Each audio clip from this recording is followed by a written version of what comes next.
We shall have a Jewish world government. Whether or not we like it, the question is only whether world government will be achieved by consent or by conquest. James Warburg, Jewish merchant banker. Our ruling crime families are not dumb. In fact, they're getting smarter and faster. They know it's the end game. They know it's either us or them.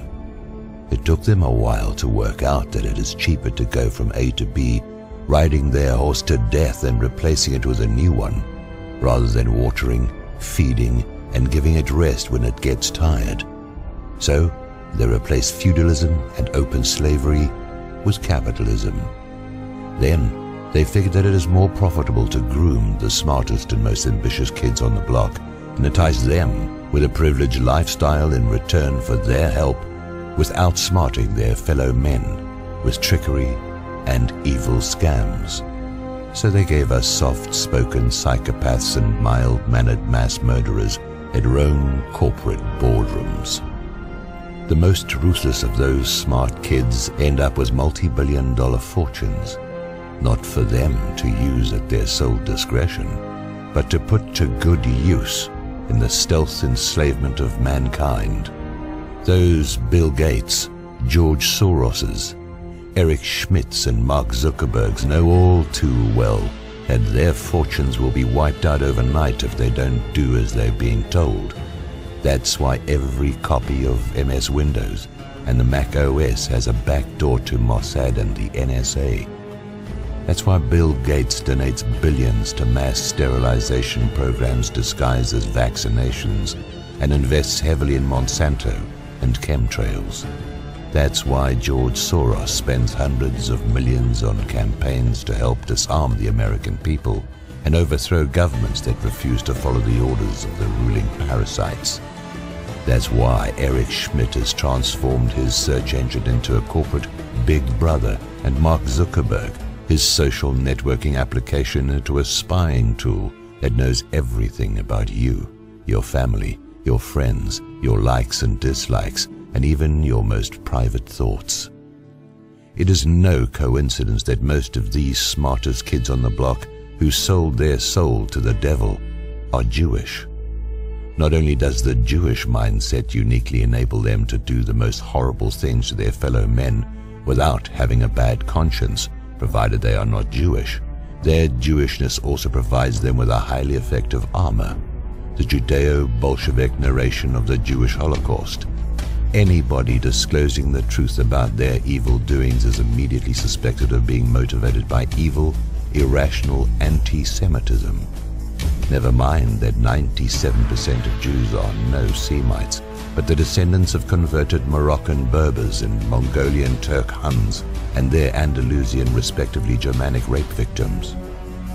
And if maliciously accusing someone of criminally insane racial hatred just for telling the truth wasn't bad enough, our ruling parasites and their Jewish minions systematically use the label of anti-Semitism to silence anyone who criticizes their wrongdoings. Usually, they hide behind some wishy-washy community standards, which magically always seem to kick in when someone says something. Comments, videos and articles are deleted, writers banned, accounts suspended, online payment services cancelled, you name it. All of this is obviously in breach of freedom of expression, which in most countries is guaranteed by law. But that's how tyranny works, doesn't it? If a government cannot perform an act of tyranny because of legal restrictions, it just outsources it to a private corporation, and nobody who could do anything about it seems to care.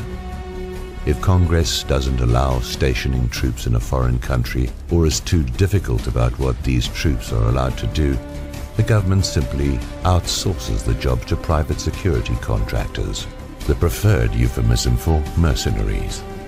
If the government can't lock you up for telling the truth or extradite you to a country where they have hate laws suspending freedom of expression, they just make your boss fire you and get you blacklisted by recruitment companies and HR departments of major firms.